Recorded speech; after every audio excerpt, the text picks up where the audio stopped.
Good morning Telangana. Welcome to T news. ని Kumar Damera. Headline చూద్దాం.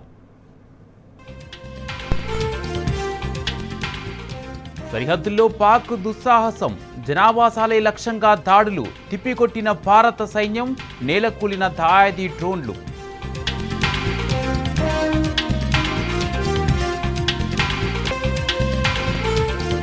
త్రివిధ దళాధిపతులతో ప్రధాని మోడీ ఉన్నత స్థాయి భేటీ, టెరిటోరియల్ ఆర్మీ రెడీ చేయాలని కేంద్రం ఆదేశం.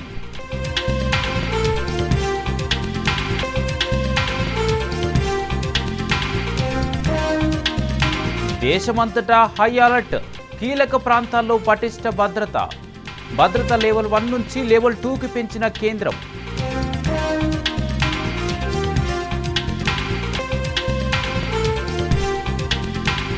ఆపరేషన్ సింధూర్కు మద్దతుగా తెలంగాణ జాగృతి ర్యాలీ, సైన్యానికి అండగా నిలుద్దామని ఎమ్మెల్సీ కవిత పిలుపు.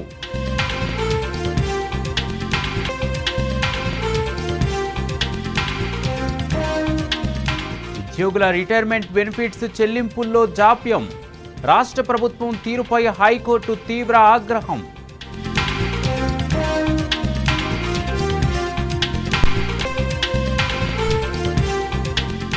గులాబీ జెండానే రాష్ట్ర ప్రజల గుండె ధైర్యం అన్న కేటీఆర్, స్థానిక సంస్థల ఎన్నికల్లో బీఆర్ఎస్ సత్తా చాటాలని పిలుపు.